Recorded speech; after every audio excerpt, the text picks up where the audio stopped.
What is going on, everybody? Welcome back to Phones and Drones. So, if you guys follow the channel, you know 2 days ago, Apple actually dropped iOS 17.1 Beta 1 for all eligible iPhones.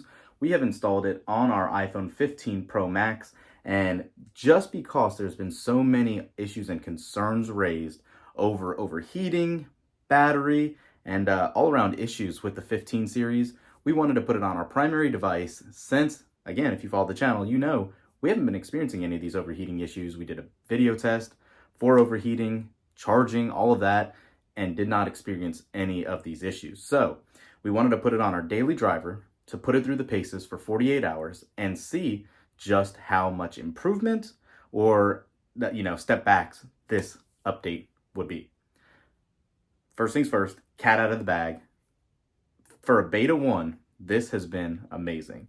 So we have had no extra heating issues. We have experienced no battery life loss, and just a couple things I want to touch on in this video for you guys. So let's go ahead, jump right into it. Thumbs up this video, it really helps. Subscribe to the channel. And if you're looking for how to fast charge your new iPhone 15 series device, specifically the Pros and Pro Maxes that are eligible at that 27 plus wattage, I'll throw up a link for the needed charging cables and power outlets, bricks. Let's go. So jumping right into it, like I said, battery life, which is the primary concern on any beta, has been equally good to what iOS 17 stable build was, and that is awesome for anybody looking to put this on their primary device. What I want to show you, I actually took a screenshot of my battery life for the last couple days. This is specifically just for yesterday, and as you can see here, we had over 8.5 hours, or right around 8.5 hours on screen on time, and that still only brought the battery to about 20%. Plenty of phone calls, a lot of text messaging, been on Twitter or X quite a bit. So using social media apps, I did use the camera, that was the next item down here, but not substantially enough for this day to really impact the battery health that much, or battery life that much, I should say. So keep in mind, this is awesome. And also, during the last 8 days, if we hop into settings now, I do just want to show you how heavily this is used. Let's get in the battery. And you can see last 9 days now that we're finally pushing it over the first week of usage. You can see our average screen time is 6.5 hours. X has been a lot. Messaging, home screen for some reason is, using 7% of activity on the battery life, but regardless, phones, it was substantially being used. Obviously 6.5 hours of screen on time. So happy to say battery life, even with the beta, has been really, really good.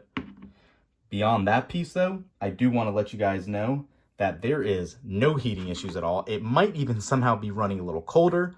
They haven't throttled anything as far as I can tell, but just to show you guys, I've never seen under 80 degrees on an iPhone. And this is, there we go, that's a little hotter up top as we would normally assume. But yeah, this is terrific. We were running in the 90s and even 100s before. It is still pretty cool to the touch. No issues at all in that regard. Again, very encouraging for just one round of beta. Beyond this piece though also, I do want to call out one bug I did discover.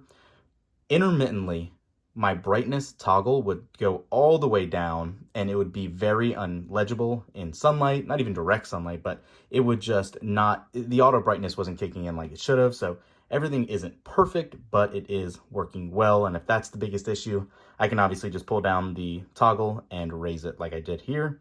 So no big deal at all. Everything's been pretty fluid and fast like you would assume it to be from the prior version. So nothing else really to touch on. There was not a lot of big changes. For those of you that actually follow the channel and look at all the updates that come along with it, the feedback app was not quite updated yet when we did this. You can see it's updated now here for what the actual release notes are. And you can see, as always, there are resolved issues, but especially with Wallet and Apple Pay, there are known issues, but this is it. This is the extent. If you guys were in the iOS 17 beta, you would know this was pages long. So just seeing something this minimal is awesome. Now, again, having said that, we are still waiting on a lot of new features that they didn't release fully. What they did add in that we actually tweeted about, if you didn't see that, is that finally, if you go into AirDrop, you can actually now use this over cellular data. That's a big plus. But again, we're still missing quite a few of the features people are waiting on. The journaling app, the collaboration in Apple Music playlists, all of that stuff is still not here. But if you guys are looking at it or thinking about installing the beta, know at least with beta 1, it is working and operating as fluid and as you would hope it to be. Thanks for watching, guys. We'll catch you in the next one. Peace.